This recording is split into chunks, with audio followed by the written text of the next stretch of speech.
back with A-Town Rundown. I'm Joey, joined always with Jeremy. We're going to jump right into this because this was another wild week of football. We're going to pick up right where we left off. We were talking about how Thursday night, and I admittedly, along with Jeremy, were thinking, oh, the fucking Eagles are going to go into this game and absolutely dominate the Giants. Not what happened at all. Not what happened at all. Somehow the 1-4 Giants were able to dominate the Eagles to the point where they beat them 34-17. And that's a statement. I mean, you know, Philadelphia is riding high, and to lose this way at home against a struggling fucking Giants team that have a rookie quarterback, a rookie running back, and they just lost to the Saints. You would think by any stretch of the imagination, there was no way that the Eagles were going to lose. But not only did they lose, they got destroyed. And it all happened really with Cam Scatterboo, who is a fucking monster. That guy's an absolute he's animal. out of his fucking mind right now, dude. I wish he played for my team so bad. Oh, yeah. Well, I mean, can you imagine Scatterboo and Bijan in the same backfield at the same goddamn time? That'd be fucking crazy. Yeah, dude. And I love, you and I were kind of sitting back and forth some of those clips of him, just like how crazy he acts and shit. He just seems like a really fun dude and trucks everybody. He's fucking unstoppable. And that's the thing. He had 3 rushing touchdowns. He had 98 yards on the ground, and they leaned to him as they should have. You know, he exploited the fatigue. I don't know if it was fatigue or weak tackling, but when you look at Cam Scatterboo, you see highlights from him in college and what he was able to do there. You also see him warming up by putting on a helmet and fucking banging his head against a brick wall constantly. So, I don't think it's fatigue that the Eagles had. I just don't think there's anybody that's actually strong enough to stop him, you know? And then you had Jackson Dart as a rookie quarterback. He threw for a touchdown. He also scrambled for one. He took a big sack, or kind of like a hit, where he was sidelined for just a second, but then he came back and he exploded. Then you also had Cordero Flott, who intercepted Jalen Hurts. 68-yard return, turned that into points. Then the Giants defensive back, Dane Belton, forced a fumble on A.J. Dillon, and that punctuated the collapse even more. And then the Giants pass rush got home on key moments. They dropped Hurts. They disrupted the timing, and the Eagles had a complete second half collapse. Philly scored in the first half, but they were shut out completely in the second half. And when you're playing the Giants like that, I mean, dude, like, there's really no excuse. And it kind of has to go back to what's going on in the locker room. I know we've been saying this. I know that there's a lot of rumors. There's a lot of innuendo what's been going on. I know that Jalen Carter wasn't playing, and you can kind of blame it on that. But on top of that, the Eagles gave up penalties. They had coverage breakdowns. There was a play where Hurts threw to Jahan Dotson, and that's where the interception came back for 68 yards. And then they were also relying too much on the tush push. First of all, I don't like the tush push. I think it's a little ridiculous. And also, if it doesn't work the first time, you're just looking like fools running it over and over and over again. They ran it 4 straight times there at the goal line. When it becomes, they ran it 4 straight times to get a touchdown. But when it gets to the point where it's just like, come on, like, how are we even allowing this to happen? Because I don't think defensively, I don't think there's anything you can really do against the tush push that wouldn't qualify as a penalty. So it kind of needs to be taken out of the game. And it's just kind of sad that it got to the point where that one play was the only thing that was fucking working for you, because a 1-4 team knocking off the champs is a complete morale explosion. It validates the rookie approach. Using Dart and Scotabo together is fucking working greatly. And for the Eagles, this loss kind of surfaces the question about depth and what they're going to be able to do going from here on out. But you give a rookie quarterback and a rookie running back chances like this, sometimes you just get big plays out of it. So I don't know if maybe the Giants call lightning, or maybe the Eagles really are falling apart, you know? Yeah, I mean, the whole tush push thing is really, really starting to bother me. I'm doing it 4 straight times at the goal line to get a touchdown and still barely get it is boring as hell.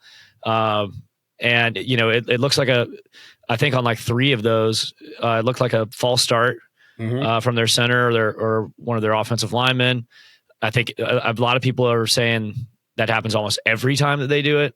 Yeah. So it should be an illegal play at this point. Like the league's got to do something about it, because like you're saying, like, to stop that, the other team has to get a penalty almost. But, well, why don't they get one when they're running the tush push? I also think Jalen Hurts, like, is he that good really? Or is he like a Russell Wilson that, you know, is on a great team, you know, it goes and can win a championship, obviously. But I'm not really seeing like the hype on him at this point, not this season. Yeah, and that's something I was wondering too, because when you see the offense not clicking. You don't really see Jalen picking up where you feel like he should. And, it kind of makes you question, especially with a loss like this, is it systematic issues or is it really just him? Because this game could really be a turning point. If the Eagles don't fix these holes, I don't know what's next for them. And I'm agreeing with you on this. Like, could it be the simple fact that he had such a great team built around him that it made him look so much better than he is? And I'm not saying that he's not, because he is a dual threat. He's got passing and rushing options. But the thing is, you picture him as a dual threat, and then you see games like this where he's not being either one of these, but at the same time, he's won big games. He's brought the Eagles through big moments, and he's got good leadership. But it doesn't seem like all these qualities, all these things that have put him into the topic of conversation for elite level quarterback, it doesn't seem like they're showing this season. And when the support cast is missing, can Hurts still carry this team? That's something you really got to wonder, especially if you're an Eagles fan. I will say he did have 24 of 33. He had a touchdown, but he also had an interception. And it's like, when you look at things like that, that one interception was a turning point in the game, but also he was sacked. He was also sacked 3 times. And that goes back to, the injuries that he has around him. How do you bounce back from getting sacked 3 times? I've seen plenty of quarterbacks, bounce back from getting sacked 3 times. But with Jalen Hurts, it just seems a little bit different. And if it's got to get to the point where you're relying on a trick play like the tush push to win games, I just don't see you being in the elite conversation very much right now. Right. So they've got to find a way to bounce back from this. That's really all I can say. Yeah, and them getting shut out in the second half, kind of reminds me of that Buccaneers game that I still think they should have lost. I feel like they got lucky because they had -1 yards in the second half. If you're going to be doing that in these games, man, like, you're going to lose quite a bit of them. Yeah. And speaking of getting sacked, so you can bounce back from getting sacked 3 times, but in the Broncos versus Jets, which was another, your game across the pond again in Tottenham Stadium over in England. Well, the Broncos sacked Justin Fields 9 times in this game. Yeah, they went off. Yeah, it was actually it wasn't the most exciting game to watch, but it was a simple fact that Fields got sacked 9 times, and they held the Jets to -10 passing yards throughout the entire game, which is a stat I've never heard of before in my entire life. I didn't know that. Yeah. Yeah. Wow. -10 passing yards. Well, that speaks to the getting sacked 9 times. Yeah, and the Jets only had 82 yards of total offense the entire fucking game. Bo Nix out there was looking like a stud. He had 174 yards, and he had a touchdown. The Jets scored through field goals and through a safety, of all things. That's the only way they got points. Denver had a 27-yard field goal by Will Lutz to win the game. So, yeah, I mean, it's an ugly win. And it's also an ugly win against the Jets. So it's nothing to get too excited about, especially, with how good they looked last week. But I'll tell you, the Broncos defense is legit, and you get 9 sacks against anybody. I don't care who it is. 9 sacks against anybody is amazing. And then, Bo Nix, it was a low scoring game, but he managed the game. He made enough plays to keep them alive, and he threw a touchdown when it counted. So resilience really does matter when it comes into this. Last week we were speaking Bo Nix's praises, and I think he's living up to that. But what it doesn't prove, this is not a statement win. Like, this isn't something to get so overly excited about. The only cool thing is, like, I don't know if it sets a record or it's the first time I've ever heard it, but holding a team to -10 passing yards, yeah, that's astounding. That's amazing. But also, it's the Jets, and it wasn't that great of a win to begin with. It wasn't that good of a game to begin with, so you got to wonder. With Bo Nix, though, keeping his composure is a sign of maturity. He really is growing into a good level, NFL quarterback. So I think we're going to see good things from him. I think the Broncos are going to have a pretty good season. Other than that, I don't really have much to say about that game. It was kind of disappointing to have it all the way out there in London, and you get, you get excited about all these overseas games and everything. And then first of all, you see it's the Broncos versus the Jets. So, it's not going to be that good of a game. And then cool things happen. But, I mean, unless you're watching just to see defense fucking out muscle another team, it was a meh. It was an okay game, Yeah. A lot of these overseas games are turning out like that, unfortunately. Yeah. And then, then we had the Seahawks versus the Jaguars. I was expecting the Jaguars to come out and be a little bit better, especially how they won against the Chiefs. But when you look back at the game against the Chiefs, it was almost luck that had it. It wasn't necessarily like they, had them fooled or fucking, outplayed them the entire game. They kind of got lucky with the last drive. And the Seahawks, I think, kind of just had their number because the Seahawks beat them 20-12. Sam Darnold was looking really good out there. He had 295 yards and didn't turn it over at all. On top of that, Jaguars had a bunch of mistakes. They dropped a key third down pass by Brian Thomas Jr.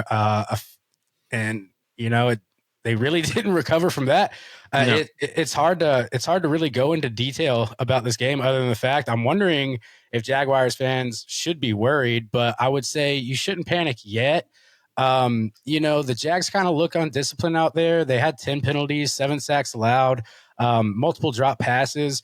But also at the same time, Lawrence, Etney, Brian Thomas Jr., Travis Hunter is actually kind of looking like a stud this year. I wasn't expecting him to look as good as he is out there. He's looking great. The defense he's gonna have a nice career.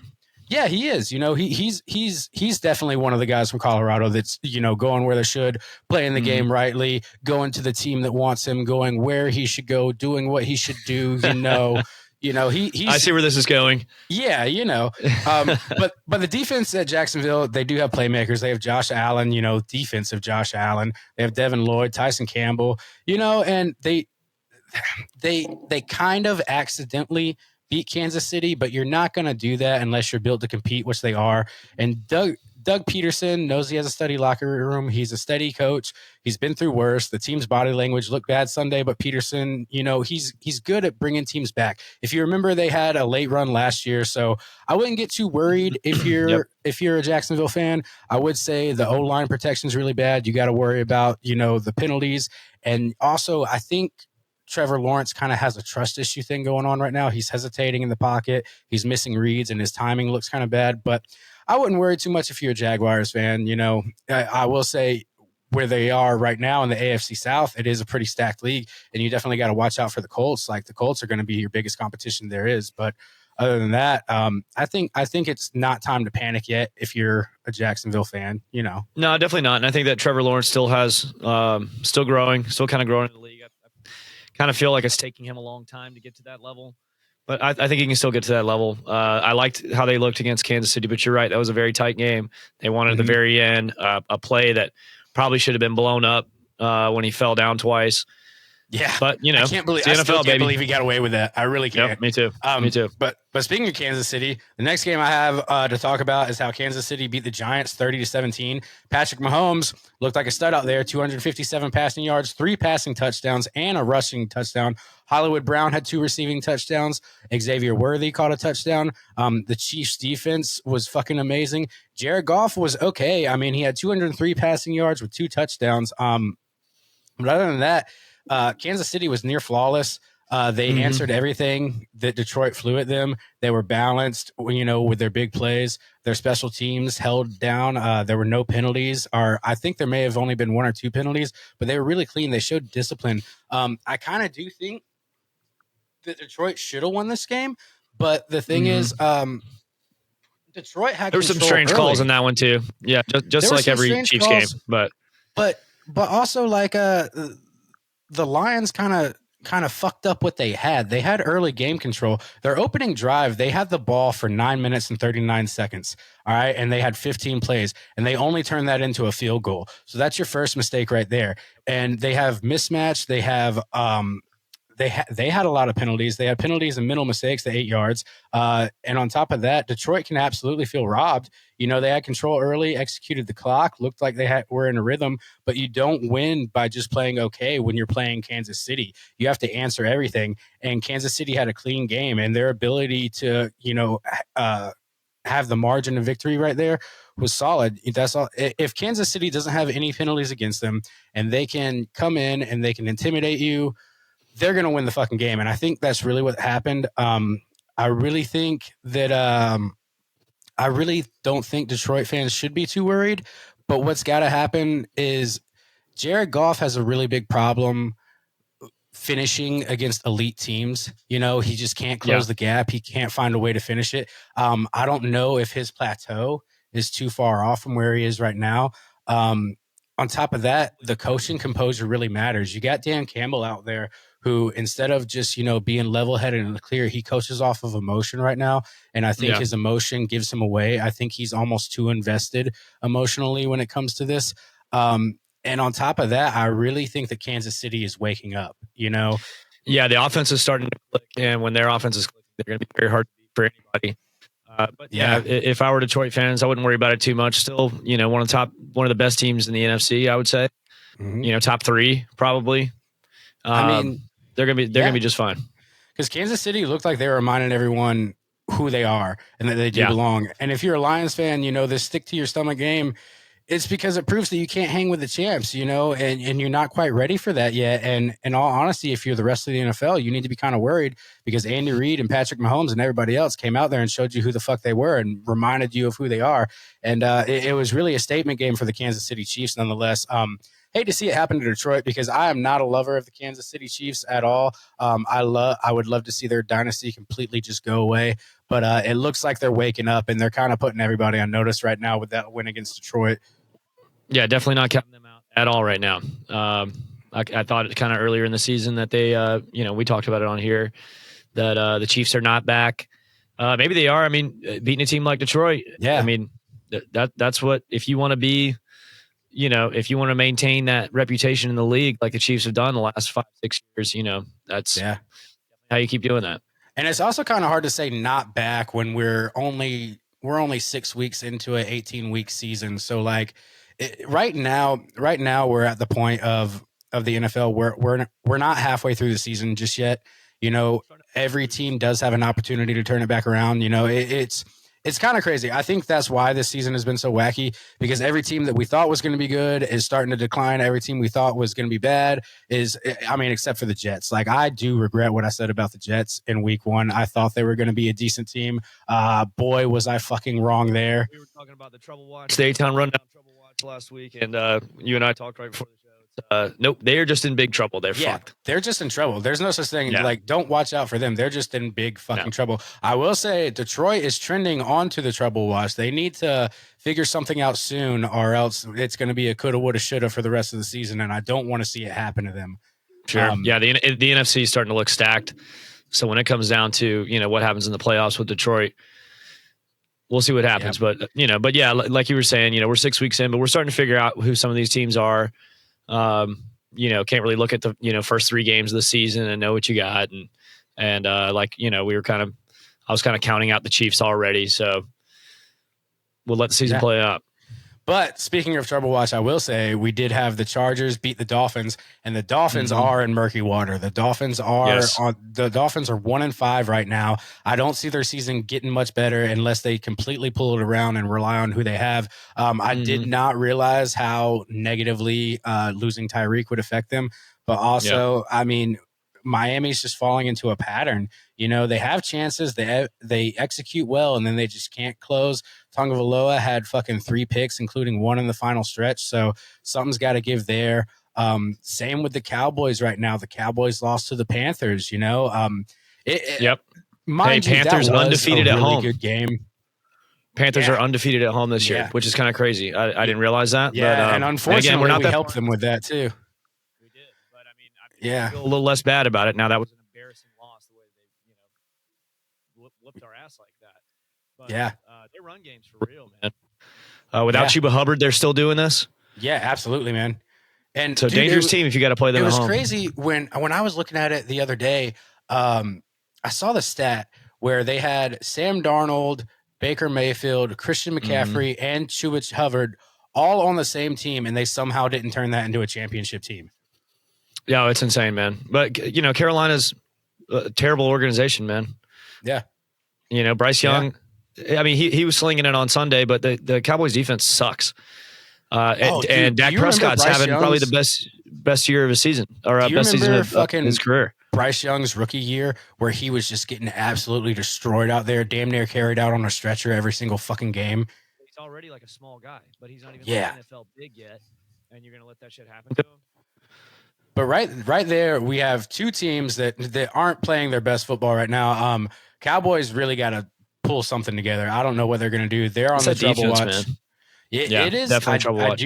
I do blame the defense on that because I watched that. That was a really good game. It was a heavy hitting game. It was back and forth. It was fucking awesome. It was actually a really entertaining game to watch. And I wanted the Cowboys to win. Because anything that can put the Panthers back and put the Falcons in an opportunity to get ahead, I'm here for. But unfortunately, it didn't work out for us. Nope. But then you got the Steelers and the Browns. The Steelers beat the Browns 33-9. Browns are in trouble. Browns are beyond trouble. Don't know what they're going to do out there. Gabriel has a poor performance again. And Gabriel's performance was so bad that they only had 12% success on their pass plays. So, what do you think? I'm telling do you think man, it's time to put in Shedeur? I think they're going to do it. I don't know if they're going to do it this week or next week, but I guarantee you he will be starting a game for the Browns this year. I mean, whatever they're doing up there is not working. Why not? Why not put him out there and see what you have? Well, now let me say this.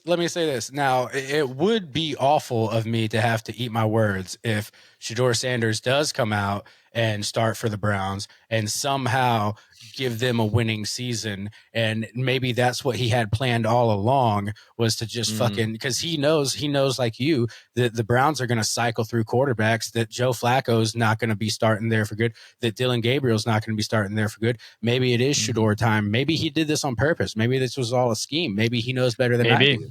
Maybe. Yeah. Maybe his dad sat him down and was like, listen, man, yeah, you go to the Browns. Yeah, that you're eventually your number's going to get called.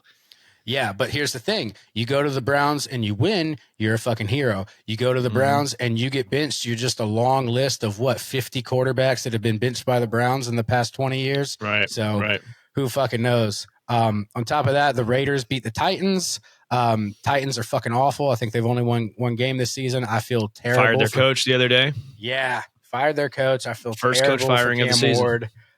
It sucks being a rookie with so much promise and getting lumped into an organization that's this bad, to where you can't live up to your potential, to where you're not really learning NFL football. When you have a team this bad around you, you don't really learn how to play in the NFL when the team around you already can't play in the NFL. So it's terrible for Cam Ward, and I feel awful for him. Hopefully this Titans can just sell and buy and regroup and rebuild and figure out what to do. But I just feel terrible for Cam Ward, seeing him have to play on that team, man. Yeah, and you heard him say it, in his own words. They're ass.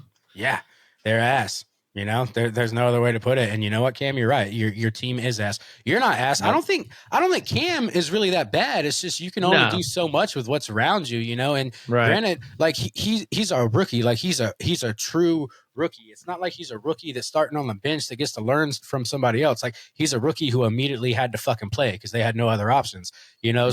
So then you're thrust into a losing team, a losing organization, firing your coach, all this other shit. You're getting ate up all the time. You're getting destroyed. I mean, the Raiders just beat you, and the Raiders are trash. So yep. Yeah, they made the Raiders look good. That's how shitty they were. Yeah. So now we got the Bengals and Packers, where the Packers beat the Bengals 27-18. Kind of saw that coming. Joe Flacco did have a good, second half. He looked okay out there, but I'm just telling you, Joe Flacco is not the answer they need. I think he's a little too old. I think he's a little too inconsistent. He had a great pass to Jamar Chase, for a touchdown, but also you got to think of the simple fact Joe Flacco is 40 years old, and he's playing a young man sport right now. And I will say, I feel like the Packers should have beaten them by a bigger margin than they did. I feel like the Packers are in a little more trouble than we realize.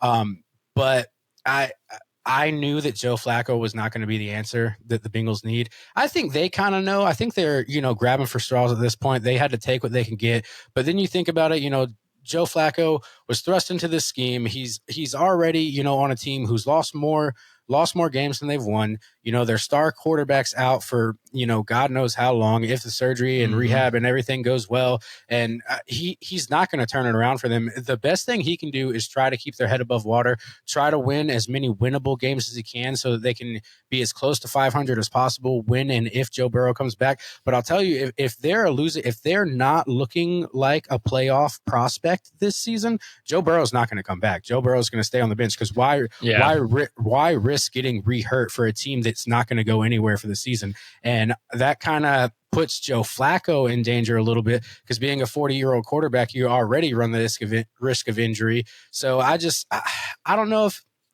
I don't know. I just really don't know what to say about that. I kind of feel bad for Joe Flacco. We were talking earlier or late last week after that trade happened, and Joe Flacco goes from a team with the second worst pass protection in the league to the only team that's worse than that. Yeah, the Bengals. Yeah.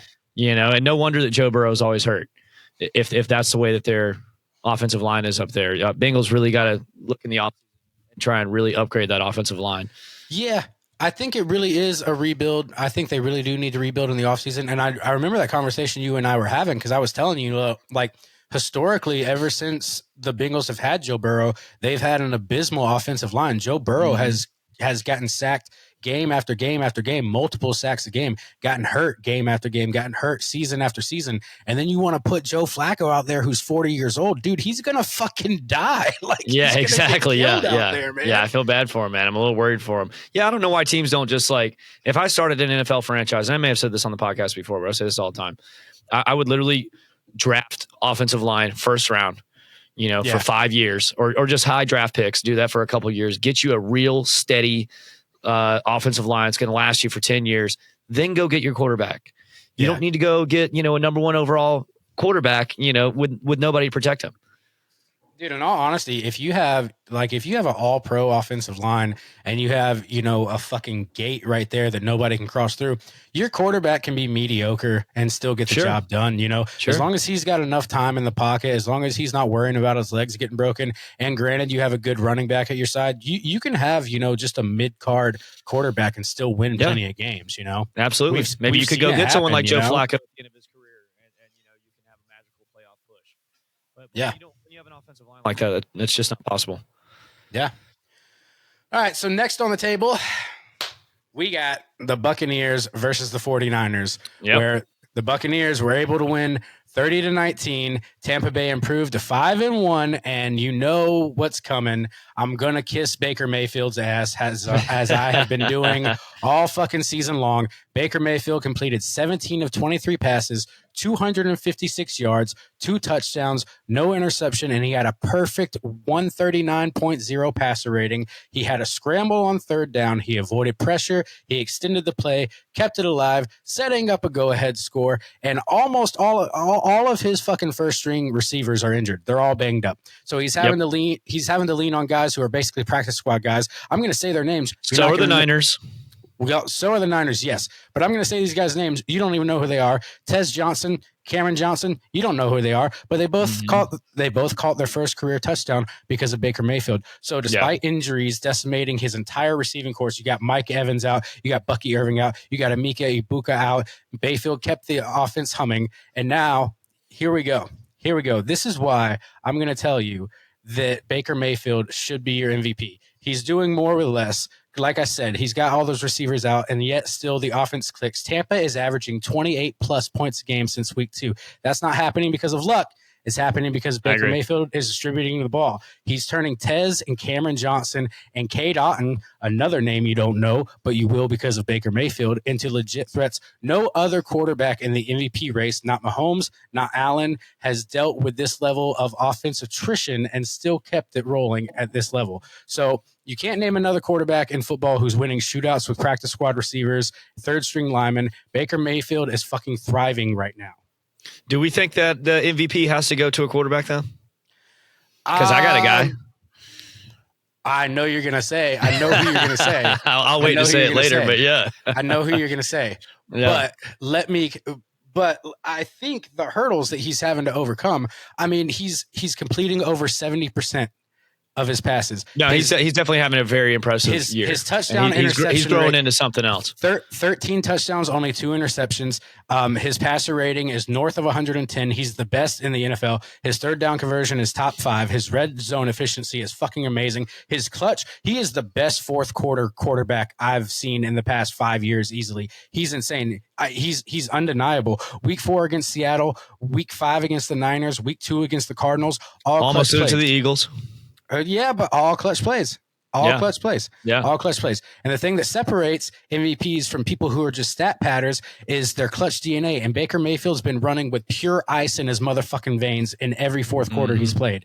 So every great MVP season has a story. Mahomes was the magician. Lamar was the phenom. Brady was the GOAT. Bayfield's got resurrection on his side. You know, he came to Cleveland. Everybody, even coming in from college, nobody liked the guy. Everybody thought he was an arrogant little prick. And then he goes to fucking Cleveland, which he kind of was. He was. Yeah, but then he was. He goes to Cleveland. Then he goes to Carolina. Then he goes to Los Angeles. Can't find his identity. And everybody thought that the Buccaneers were completely fucking done without Brady there. That everything was done. It was nothing but a rebuild. Then Baker Mayfield comes out. He had a great season last year. Now he's coming out and proving you who the fuck he is. So people laughed when Baker Mayfield said people laughed at Baker saying that he couldn't lead Tampa back from that. And now look at him. Tampa Bay is a legit playoff fucking threat. Tampa Bay could possibly be a Super Bowl threat if he keeps going like that. And I'm telling you, Baker Mayfield is a legit MVP threat. Right now, as of today, the only other person I see in the MVP race is the person you want to mention. And I don't see anybody else in the conversation. As far as quarterbacks, I do not see anybody but Baker Mayfield in the discussion. Yeah, I agree. And I looked at the power rankings today on ESPN, and they got the Bucs number 1 in the league. And yeah, they're scary. And the number 1 reason is Baker. I mean, I'll admit it. And we got to play them again, and we got to play them in Tampa. And we have to win that if we want to win the division. Yeah, I mean, that if you don't do that, we don't have a shot. And this is coming from a Falcons fan. That is probably going to be the hardest game of the season, playing them in Tampa, trying to win that, because it could potentially be for first place in the NFC South. And if Baker keeps doing what he's doing, granted, their record's better than ours. You know, they're 5-1 right now. You know, so it's going to be if they keep going how they are, it's probably going to be our hardest game of the season, beating Tampa in Tampa. Yeah, I agree, especially with how bad we're going to need it, because we specifically have to beat them. We have to give them a divisional loss. We also have to hope that they get a divisional loss from somebody else, because we have 2. Yeah. They're scary. They're scary, but we'll see how things happen down the road. But speaking of MVP, somebody you usually see in the MVP race is hurt right now. That's Lamar Jackson. Because of him being hurt, the Rams were able to beat them 17-3. You can say that Stafford kind of didn't have his best game out there, but I think with what the Ravens have going on right now, you don't need to have your best game out there. Still on the trouble watch for sure. Absolutely on the trouble watch, because it was an ugly win, but it was still a win. And you're not seeing, the thing is, without Lamar, they're going to rely on Henry more than anything else, and it's just going to become so predictable, because in this game alone, he had 122 yards on 24 carries, but all that does is tell me that the quarterback you have isn't doing his job, and now we solely have to rely on Derrick Henry. So now Derrick Henry is becoming overworked, and when you overwork the workhorse, it doesn't play out very well, and it becomes predictable. They know that they're going to have to run the ball because they have to run the ball to get anything. Rush and Huntley, they've just struggled to sustain drives. And the Ravens are basically praying for Lamar to have a speedy return if they want any chance at the playoffs, which I'll tell you, Lamar's good enough for him to come back and turn it back around. But, man, they just look so fucking bad without Lamar Jackson out there. It's awful. Even with Lamar, man, they weren't winning. They probably should have won that Buffalo game in the beginning of the year, but I mean, I really think that their defense is kind of a big part of their troubles. But without Lamar and being one-dimensional with Derrick Henry, then you're not going to win a whole lot. Well, I did want to kind of rebuttal that and be like, but you had to look at who they had to play. But then, think about Buffalo, and I think the mask is starting to come off Buffalo. I don't think Buffalo is the team we thought they were at the beginning of the season. No, especially not after those 2 losses they just had back to back, which we're about to get to. I'll hurry up and get there. The Colts were able to beat the Cardinals in dramatic fashion, 31-27. Daniel Jones is proven that he's really good. I've been saying it over and over. I'm not going to cling too much on that. The Patriots beat the shit out of the Saints. Good. Yes. Thank you. I always enjoy that. But I didn't want to hang on to the Colts too much. I just want to say I see what you're doing out there in Indianapolis. We've been giving you praise this entire football season so far. Every week on the podcast, I give you guys praise.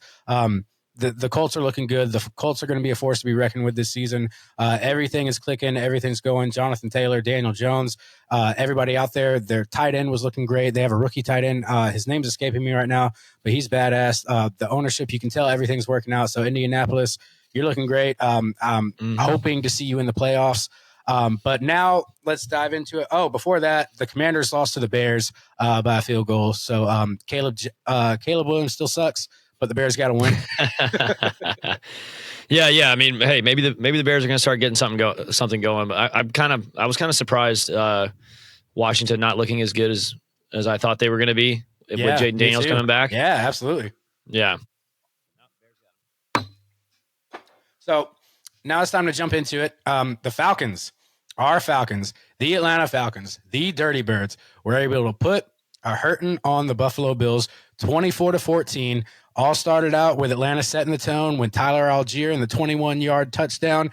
They had 69 yards on 5 plays. You were at the game. You felt the electricity. I can still hear it in your voice.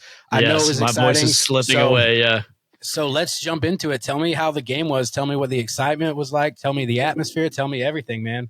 Yeah, man. So it was a great night, perfect football weather, nice, fall weather. Went with my wife. She doesn't normally get to go to these games with me because she works on Sundays. So primetime game Monday night, got her out there. After a couple of beers, she got loosened up. She's getting loud with me. The stadium was rocking, man. And look, it was full of Bills fans. I'm not going to lie. It was full of Bills fans. I told you it was going to be, man. Yeah. And they play here like every 5-6 years or something. Rarely, I think ever. This is the first time. Yeah. This is the first time we've seen Josh Allen in Atlanta. I don't think he's ever played at Mercedes-Benz. I think the last time the Bills played here, it was Tyrod Taylor was their fucking quarterback. Probably. Yeah. So you got to think like Bills fans and how popular the Bills have gotten over the last couple of years.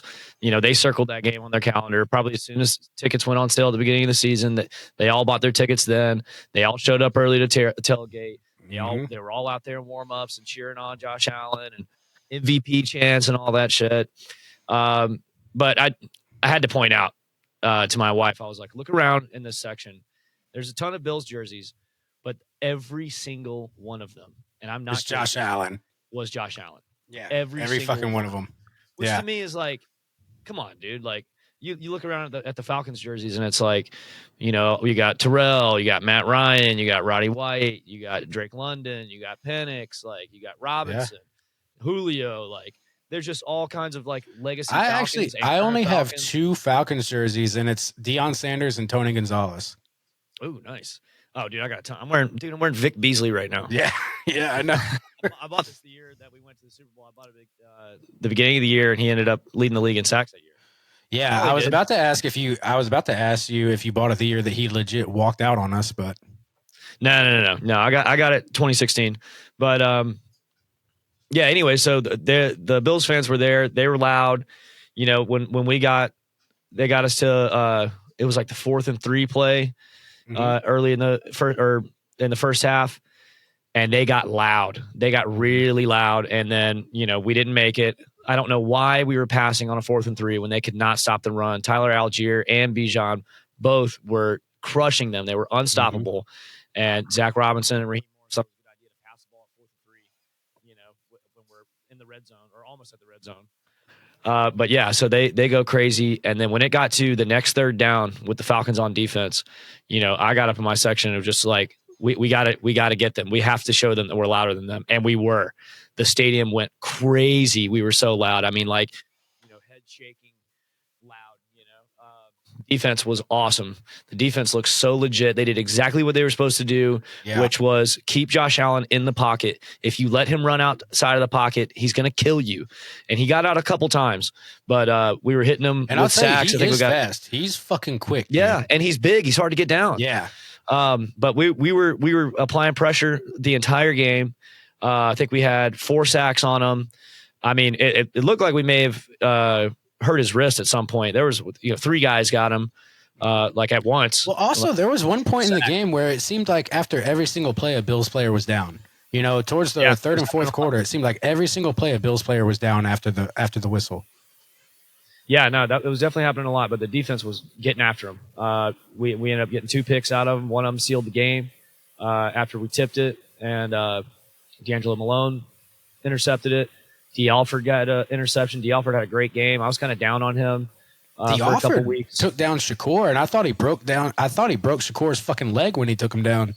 Yeah, no, I know. Yeah, that was nasty. Man, how about Bijan, a block that he got on Ed Oliver, like straight up with a pancake, like if he didn't have one of his teammates behind him. That was crazy. Devontae Freeman, I wish you had done that in the Super Bowl, but you didn't. Yeah, it would have been nice. Okay. Probably would have won if he did that, but you know. But yeah, Bijan. Let's look at the stats for Bijan because I got Bijan. If you want to talk about Bijan absolutely fucking blew up. He rushed 19 times, 170 yards. One of those was an 81-yard touchdown, and that's the longest rush in the NFL season this far. He caught 6 passes for 68 receiving yards, giving him 238 total yards from scrimmage, which is a fucking monster night. His long run came in the second quarter. In the second quarter, like you said, it extended the Falcons' lead. The Bills couldn't catch him on that. And Raheem Morris publicly said he's the best player in football, and I don't think anybody can debate that. So leads me to what you were going to say. The only person who can compete with NFL MVP right now, aside from Baker Mayfield, is Bijan Robinson. Yeah, I totally agree with that. I mean, and Raheem's been saying lately, like, everything on this team runs through Bijan. Having him out there is such a threat. When we were running the play action yesterday, it was they had to sell out every single time, because you cannot take the risk of him getting past you, and we're using him in the pass game. We'll see. The pass game was a little weird. Darnell Mooney was out. Ray McLeod was a healthy scratch. I kind of want to know what's going on with that. Could be some kind of locker room thing, or he's in trouble for something. Yeah. Although he hasn't really been helping us this season, and maybe that's why. Maybe there's something going on. No, and he had a pretty good season last year to the point where I started paying attention to him, and I started leaning on him a little bit. So I don't know why he was a healthy scratch. I hope it's just some, I hope it's an injury that they don't want to discuss or something like that. Because like I would hate to see locker room drama happen for the Dirty Birds right now, because that's the last thing we fucking need with how stellar that win was. Right. Yeah, and with the receiving thing, Drake London had an amazing game. He absolutely killed it. Drake London was a fucking nightmare, dude. Oh, yeah. He almost had 2 touchdowns because right before the end of the first half, it looked like Josh Allen was going to go down. He was going to score. They were going to get the ball back at the half, and it was just Falcons going to Falcon is what it felt like. And so everybody's nervous. That's when D. Alford got that pick. We end up driving a little bit. Time expiring, Drake London decides he's going for it. He's got open field. He goes for it. It was the right thing to do. I'm glad we didn't, run out of bounds and kick a field goal. Like, sure, it would have given us a little bit of cushion, but he had it, and he steps out of bounds, or I guess he gets pushed out of bounds. Really, right foot drags the grass out there, and because they called it a touchdown at the time. Yeah, he hit the pylon, and you're in the stands, and I'm texting you because you hadn't seen the replay yet, and I texted you. I was like, dude, they're calling it back. It's not a touchdown, and you're just like, fuck. Yep. I know, yeah. And as soon as we all saw it on the screen, we're like, damn it! And time's expired, nothing you can do. So the Falcons really left a lot of points on the board. Parker Romo, oh my God, that low kick, man, he kicked it like right into the guy's chest. That was not good. But yeah, you're talking 10 points that you could have added on to that had those two things gone differently. Well, at the same, I'm not mad at London. I'm not mad at him because at the same time, there's no way he could have avoided that. He got pushed out. There was nothing he could have done because he was giving his all. London had a monster game. He caught 10 passes for 158 yards and a touchdown. So I can't get mad at him. And he tried to make that 2 touchdowns. He just unfortunately got pushed at the wrong moment. And you think back, you're sitting at home, you're a fucking couch quarterback. You're like, oh, why didn't he jump this way? Why didn't he juke? Dude, it's not Madden. He doesn't have a fucking controller. He can't just make a spin move happen. Like, it's in the heat of the moment. Like, he's running full speed. He doesn't know how close the guy is to him, any of that stuff. Yeah. And on top of that, have you ever ran full speed? If somebody just touches your ribs, you lose your entire balance. Like, it's hard to stay running at full speed with anybody touching you the slightest. Like, a fucking finger can knock you the fuck over. Unless you're Bijan Robinson. Yeah. You just slip out and you keep going. But what I was going to say about the passing game, it was Drake London, it was Bijan. Kyle Pitts was really a non-factor. Casey Washington was a non-factor. So I'm kind of wondering, like, how long is Mooney going to be out? Because better defenses they're going to cover Drake London a little bit better than that. I will say Tre'Davious White, though, is still something to look out for. Tre'Davious White still looked good out there on the other side of the football. He's always been a monster defensive player. I forgot he still even played, but he showed his face out there a little bit. He was looking good. But let's also talk about Penix. He wasn't too flashy, Yep. but he was very calm, very mistake-free, should I say. He had 20 for 32 and 250 yards and a touchdown. So, I think he's learning to keep his composure, and I think he's learning that it's okay to lean on your running game and not let it fluster you, because for as much effort as you put out there, I think Bijan and Tyler are going to put out the same, and I think this offense is just clicking the way it should. Yeah, it's looking a lot different than it did when I was on here. Sky was falling after that Carolina game, but Zach Robinson's starting to put something together. I mean, he's still using the pistol all the time. I've kind of accepted that that's what he's going to do all year. But if it's working, but see, here's the thing with that. If it's working, nobody's going to get mad at him. People are only going to get mad at him when you have games like Carolina and shit like that. When you have games like Carolina, when you have games like Tampa, when it works against Buffalo, all you're going to hear is praise. But he's running the same way that he did in those other two games, Pretty much, yeah. And I think that him being down on the sideline, like, it really seems to be the thing that's working. Mm-hmm. And especially with Michael Penix in a primetime game against a juggernaut Buffalo Bills team.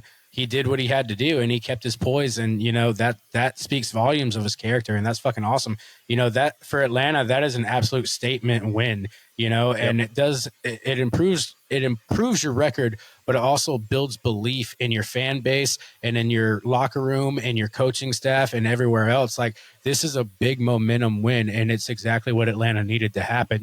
Because I'll tell you.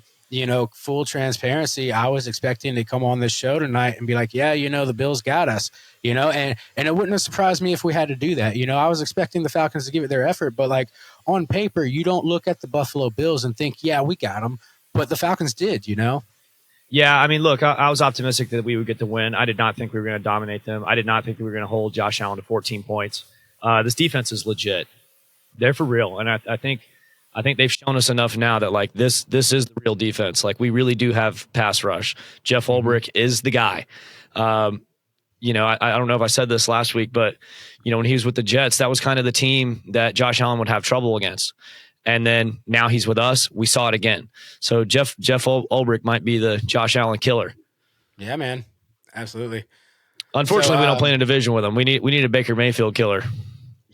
Yeah, man. So now, but also this defense didn't. We looked pretty good against Tampa in that first week, but they're growing together now. They know what they're doing. Okay, we're more like that team that beat Minnesota. If we're gonna rip off Band-Aids and just like tell the truth, full transparency, if it wasn't for Koo missing that field goal, I don't think. Who knows what could have happened? But then you see the way Baker plays, you got to wonder. There's a big difference between fourth quarter and overtime. Can Baker Mayfield translate into overtime what he does in the fourth quarter? Because in all honesty, I think NFL overtime is kind of unfair the way it's scripted out. So you never really know what's going to happen in overtime, especially if the other team just, lucks up and scores a touchdown as soon as they get the ball, then the game's fucking over.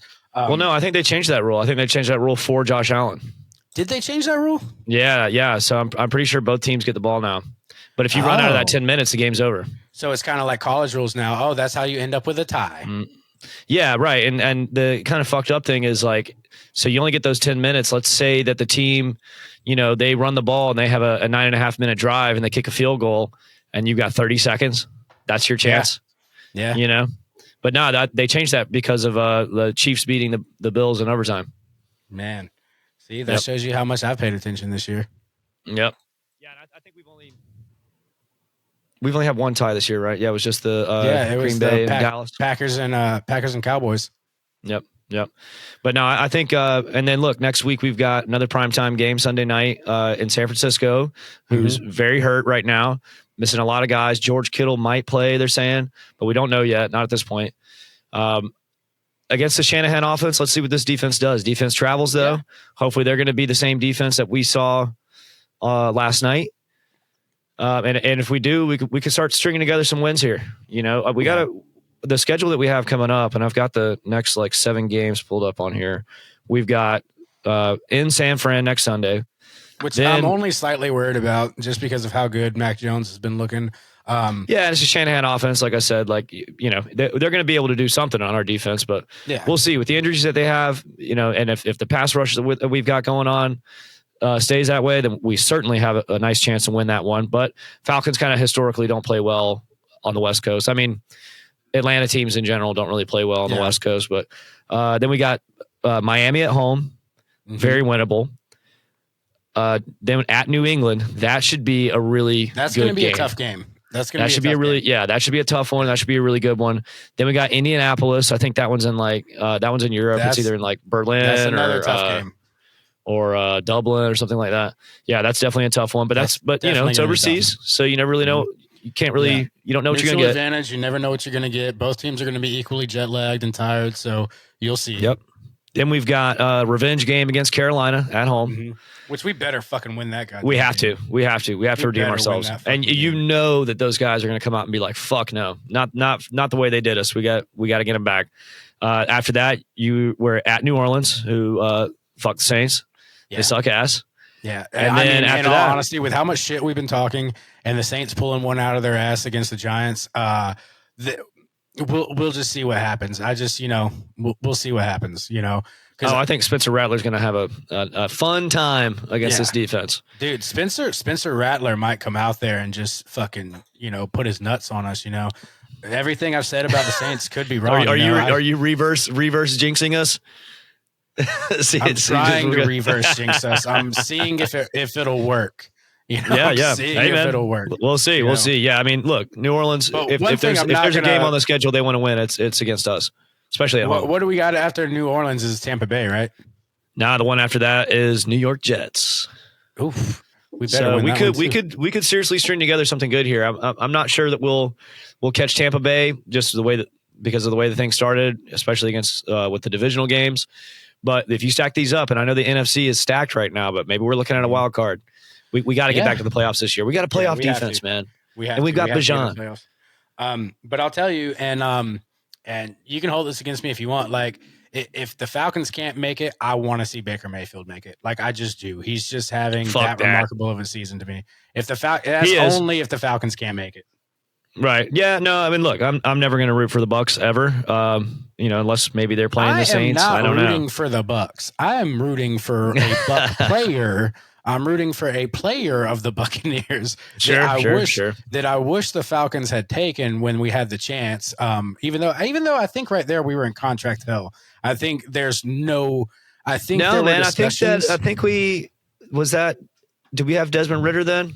Or yeah, I think Baker's already played two seasons. Yeah, man, that would have been great if we had gotten him for sure. Yeah. For sure. I'd be wearing a Baker jersey right now. I don't think it was feasible. I just don't. And maybe not. Like I said in this episode, we were still paying off Matt Ryan probably.